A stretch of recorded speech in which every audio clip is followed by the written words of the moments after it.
Welcome to this online lesson asking the question, how important was the Magna Carta? Here's a bit of a do now task to get you thinking. You can write down your answers or just think about them. At a school we have lots of rules. Firstly, are there any rules that you don't like? Secondly, why do we have to follow rules even if we don't like them? While you're considering these questions, you can pause the video now.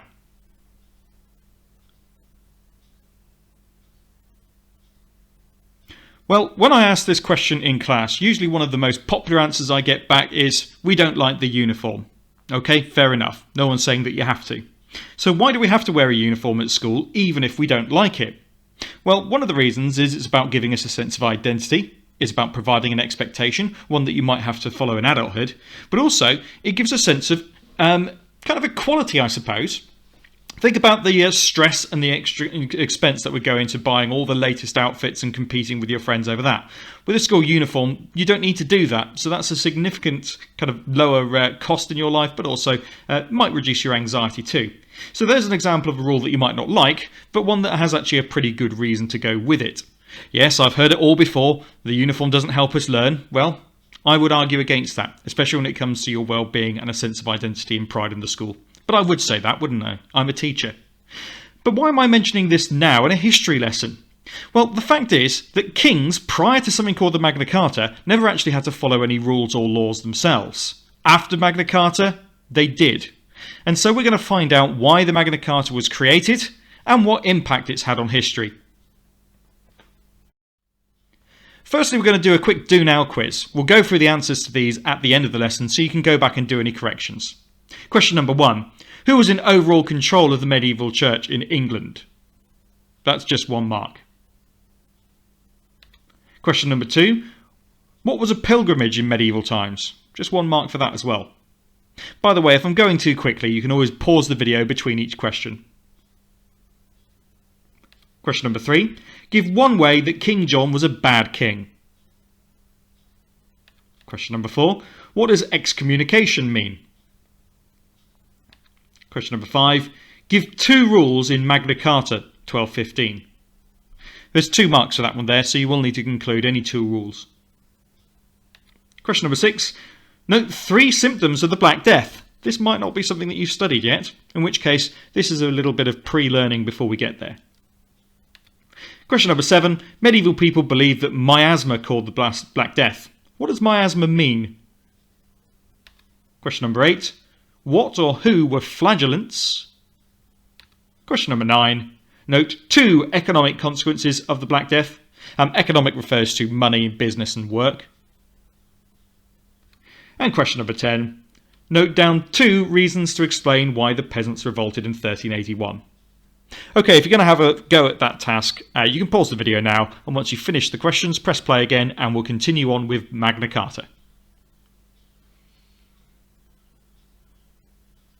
Onwards. Let's have a look at some key words first of all. These are important for our understanding and accessing the rest of the lesson. Keyword number 1. Magna Carta. This is Latin for great or large charter, a list of rules that King John had to follow. That's King John on the right, and that's a copy of Magna Carta underneath. You can see it's quite a long list. Excommunication.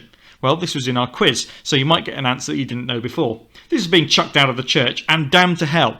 Basically, if you were removed from the church, it didn't mean being thrown out of the building, it meant that you were no longer part of the family of the Christian church, so that when you died, you couldn't be saved and go to heaven. Barons. These people are rich men with lots of power. You might remember doing the feudal system in the past. They're fairly high up the triangle here, the tenants-in-chief. Freemen. People who didn't have to work for a rich person.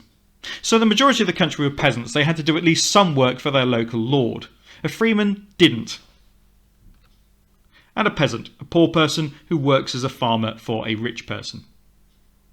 Okay, you can pause the video here and note down those key words.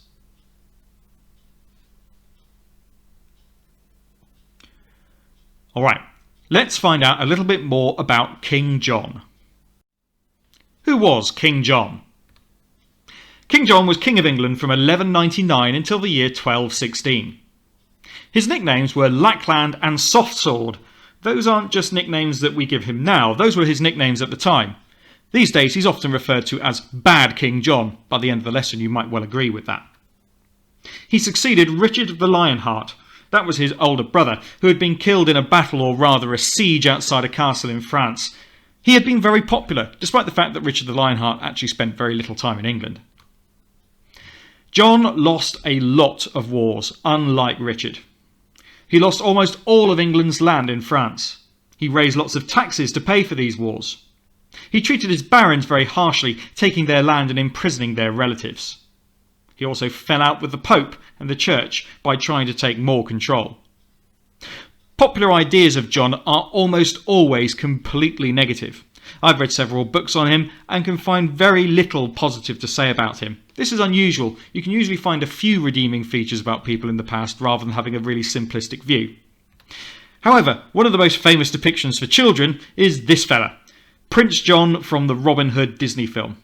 I've included a link in the description you can watch to give you an idea of how many people view King John. Sure, in this film he's a prince, he's looking after England while Richard the Lionheart is away, but it shows his greed and his childishness and his pettiness quite well. And yes, while it does exaggerate things, and while of course the real John wasn't a lion, it can give you a bit of an introduction as to what John might have been like, but only a bit of fun. So you can watch that video if you wish, or you can proceed straight to these tasks. Firstly, write down one question that you would ask to find out more about John and his reign. Potentially this question will be answered later in the lesson.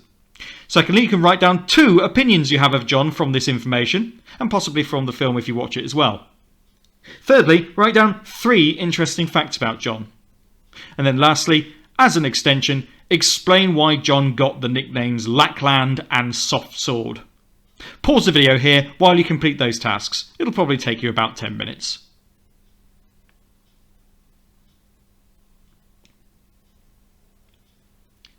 Okay, hopefully you've come up with some questions about John and his reign, and you have some opinions.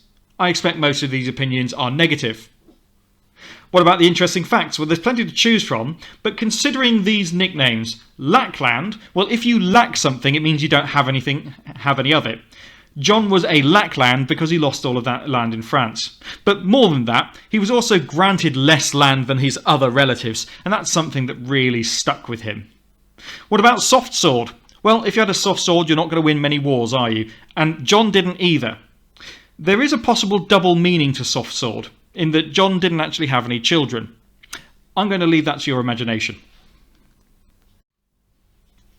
On to the next bit. Let's consider the problems that John had within his reign. Study the diagram on the left. This shows the problems that King John had and the solutions that he came up with them as king. Suggest what might happen next. How might people react? So, for example, his first problem was that the church was very powerful. John didn't like this, so John tried to tell the church what to do. How do you think the church will have reacted to this? Will they have gone along with it? Would they have fought back against him? Would they maybe have got someone else involved? Also, John had no money left from all those wars that he had been fighting, so he introduced a new land tax. So how do we think people would react to that, especially the landowners who would have to pay it? Thirdly, he had disobedient barons who wouldn't do as they were told. So John made efforts to increase his control and take power off of them. Again, how would the barons react to that? Here's how you can lay out your work. You could write it in stages with a little arrow showing firstly the problem, then the solution, and then I've included this in red, what you think the reaction to this was. So for example, the powerful church, John tried to tell them what to do, and the church fought John, or the church did as John said. Which do you think is the more likely? Pause the video while you complete that, and then we'll move on.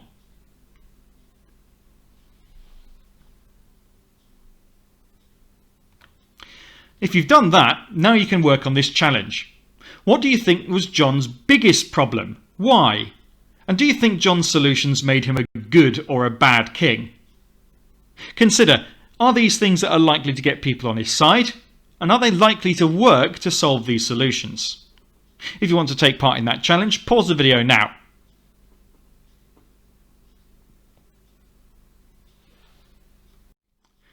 Let's consider what rules you think John should follow.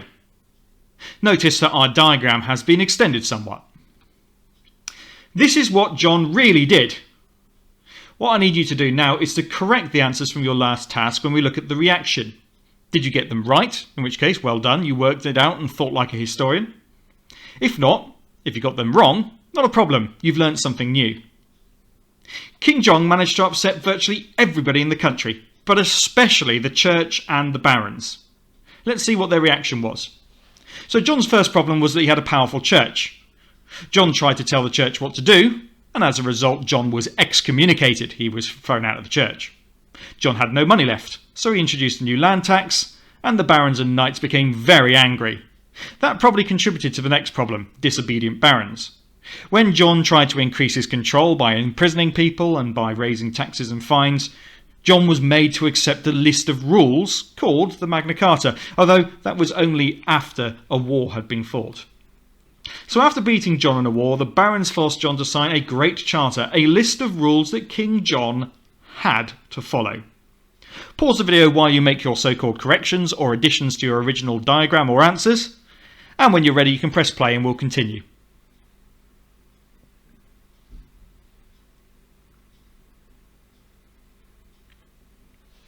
Alright, let's see what was on this charter.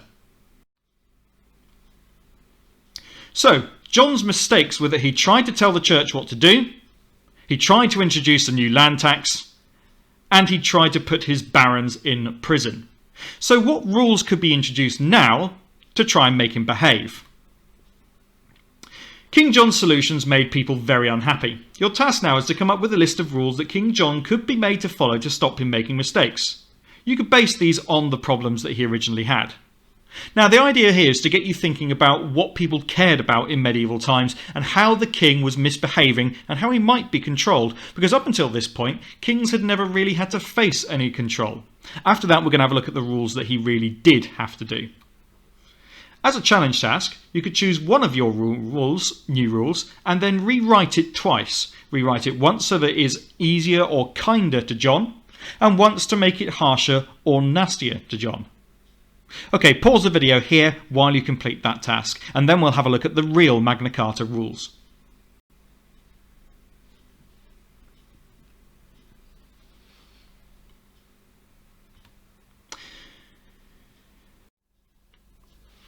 It is often said that King John signed Magna Carta. That's not quite true. What he actually did is he added his Great Seal to it. The Great Seal was a wax seal unique to the king, and it guaranteed that the king had actually seen this and approved it. It worked very much like a signature would today. Both sides met with their armies at an open field called Runnymede, which has now gone down in history. They chose this location because it would make it very difficult for either side to ambush the other. King John had very little choice but to put his seal to Magna Carta. Magna Carta was a very long document with lots of rules, with things kind of diverse. I mean, there are rules in there that go all the way from controlling fines for fish traps and rivers, and controlling how much beer people could serve and whether it would have taxpayers on it, and all sorts of different things. We're going to focus on the ones which are most relevant to us today. Rule number 1. I, King John, have to rule according to the law. I agree. 1. Not to put barons in prison without a public trial. 2. To have fair taxes that the barons agreed to. 3. To let barons travel where they like. 4. Not to tell the church what to do. And 5. Not to take crops from peasants without paying. Like I say, that's only a very brief selection of the sorts of rules that are in Magna Carta, which was a far more detailed and frankly boring document, but very, very important too. You can pause the video here if you want to note down those 5 key rules. If not, they will be displayed again on the next screen.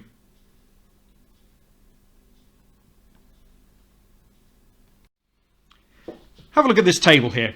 If you have your own copy of this, you'll be able to complete it now. If not, you could create your own version. We're going to decide if each of the main rules of Magna Carta helped a particular group of people, and the 3 groups we're going to consider are the church, the barons or rich people, and the peasants. Firstly, rule 1. No barons can be put in prison without a proper trial with a jury. Consider which group or groups that particular rule helps. Pause the video now if you're going to do that, or keep listening and I'll go through an example. Then you can have a go at all the other rules yourself. So here's an example. No barons can be put in prison without a proper trial with a jury. Does that help the church? Well, no, it doesn't really. But in fairness, the church had its own courts, so that one isn't so relevant to them. Does it help the barons? Yep, it absolutely can. The barons will only be punished when they actually do something wrong. This is fair, because this will be decided by a jury, which is a group of people who will be chosen sort of from society to judge their guilt. This was later extended to all free people in England, but to begin with, it was just for the barons. What about the peasants? Nope, didn't really help them yet, although they eventually got those rights from Magna Carta a few hundred years later. Okay, you can pause the video here and have a go at the other sections yourself. Which groups do these rules help?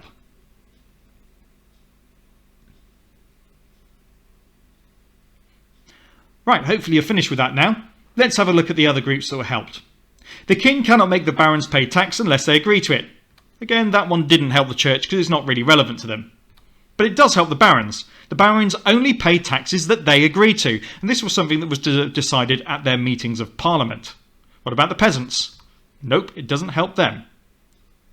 The barons should be allowed to travel wherever they like. Well, this helps the church a bit, because important churchmen could move where they wanted to as well, but that also meant that they could meet with the barons more easily. Remember, there wasn't really a postal system back then. An awful lot of discussions were done face to face for security reasons. Does it help the barons? You better believe it does. The barons could now travel to meet other barons, raise armies and discuss tactics. This was obviously a real threat to John and precisely why he didn't like them doing it in the first place. What about the peasants? Nope, they're still tied to their land. Doesn't look like Magna Carta is helping them much at the moment. Rule number 4. The king must not tell the church what to do. Well, quite obviously that does help the church. The church kept its power, as did the Pope. John could not interfere. Or if he did, he would be excommunicated, which is the last thing that he had want. The barons? Well, it didn't really help them so much. And nor the peasants. Lastly, the peasants must be paid if the king takes any of their crops.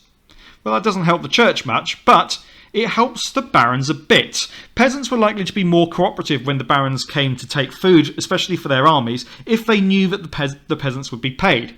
This definitely helps the peasants because it helps them stop them starving. It's difficult to overstate just how disruptive an army moving through the countryside would be. If you consider the size of a reasonably large town then maybe is about 2,000 people. If you have an army of 5,000 to 10,000 soldiers suddenly turn up, it's not going to take long before they strip that town of all the food that there is there. That would put these people into real danger of hardship and starvation. Okay, if you need to make some improvements to your diagram, and I'm pretty sure that you will have to, pause the video here and make those improvements now.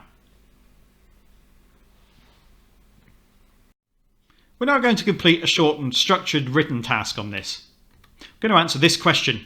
Which group was helped most by Magna Carta? Explain your opinion backed up with examples. You can take your examples from the last task, and if you need to review this, you can just flip back in the video. Firstly, you make your point. I think the group most helped by Magna Carta was, and you give an example. One way that they were helped was, and you can base this on the rules. This helped them because, that's your explanation. And then you link it back to the question. This group was helped most by Magna Carta because. You can choose any of the groups down below. John, although that's quite unlikely, the barons, the peasants or the church. Then we're going to add a little bit of balance to our answer and recognise that it didn't just help one group. However, other people were helped too, such as. One way that they were helped was because, and this helped them because. This made Magna Carta important because. As ever, if you don't want to use that writing frame, you really don't have to, but if you're stuck for sentence starters, by all means use it. If you finish that quickly, you can move on to the challenge tasks. What do you think King John's reaction to Magna Carta might have been? And thirdly, if King John didn't like Magna Carta, why might he have signed it and agreed to it anyway? Okay, pause the video here while you complete those tasks. You'll spend about 15 minutes on it probably, possibly slightly longer if you write quite slowly. So pause the video now.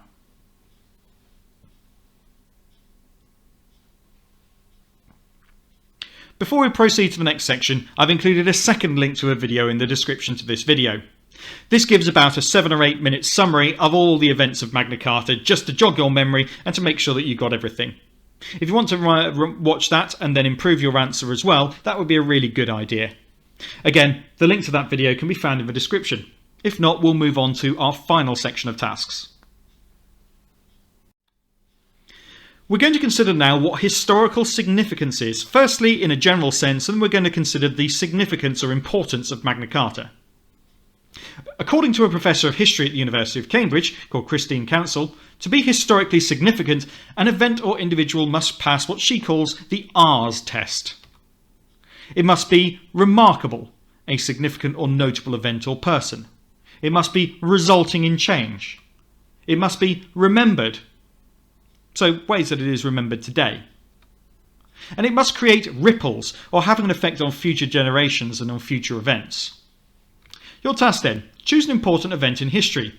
It could be one that we've already looked at, like the Battle of Hastings, and then explain how it fits into the 4 R's. Then choose a famous or important person from history. Can you apply the R's to them too? I'm going to give some examples of my own in a moment, which you can use to help you, or you can pause the video here and have a go yourself.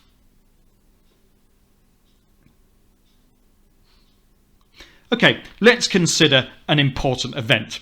Here's one that most people have heard of, the Second World War. How is it remarkable? Well, it is remarkable and it is significant because it's the biggest war in human history. Does it result in change? Well, absolutely it does. It changed the geography of countries, it killed millions of people, and society was never quite the same since. For example, women made such a massive contribution to the war that it really kick-started the women's rights movement after the war. Is it remembered? Well, yes, absolutely. People still wear their poppies around Remembrance Day, and we still stop and have a moment's silence every year. And does it have ripples?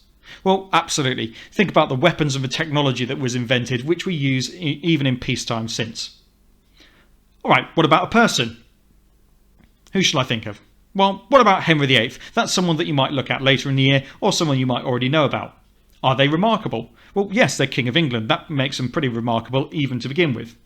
Did it result in change? Well, again, absolutely. He broke with the Catholic Church and changed religion in England forever. Is he remembered? Absolutely. When I said Henry VIII, I bet you pictured a big fat bloke with a beard, didn't you? Even though that's not necessarily a complete picture of him. And did he create ripples? Yes, absolutely. For example, there wouldn't be a Church of England today if Henry hadn't broken with Rome right the way back in the 1500s. All right, if that's given you a few ideas, you can always improve your answers to those 2 questions, or we'll move on to Magna Carta. Let's consider what makes Magna Carta important. There were lots of outcomes to Magna Carta. King John quickly ignored the rules and the Pope dismissed it. But Magna Carta did come back soon. Kings found out that it was actually pretty useful to have the barons and the people on your side. All kings and queens since have had to follow at least some of these rules, although they have occasionally pushed back on them. All free people in England had the right to a fair trial by jury, and they still do. Parliament had the power to raise taxes. Again, they still do. John fought a war against the barons over Magna Carta until he died in 1216. You might argue deservedly. Magna Carta inspired both the United States Constitution in 1787 and the UN Declaration of Human Rights in 1948. This means that current legal and constitutional documents in countries still draw inspiration from Magna Carta. It could be argued it's where this idea of personal freedom all began. And lastly, it still has an impact on our parliamentary democracy today, and arguably the democracies of lots of countries around the world. So some final follow-up tasks for you. Firstly, organise these outcomes of Magna Carta into long-term and short-term outcomes. You might create a table for this, or simply a couple of lists. Long-term outcomes are things that have lots of effects for many, many years afterwards. Short-term ones are ones that finish quite quickly or only have a relevance within a few years of the event. Secondly, Magna Carta was mostly about helping the barons in 1215. I think that goes without saying. Does that mean it isn't important to ordinary people? Whatever your opinion there, do explain it in a full sentence. Thirdly, why do you think Magna Carta is considered so important to democratic countries around the world? And lastly, remember the R test that we did earlier? Apply the R's to Magna Carta. How is it remarkable, resulted in change, remembered, and has ripples? Pause the video while you complete those tasks.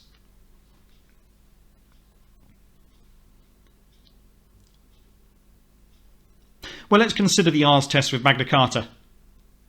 Is it remarkable? Yes, absolutely it is. This is the first time that kings ever had to follow rules. Did it result in change? Absolutely. It brought short-term freedoms for some people in England, but long-term freedoms for even more people as time went on. So it resulted in change.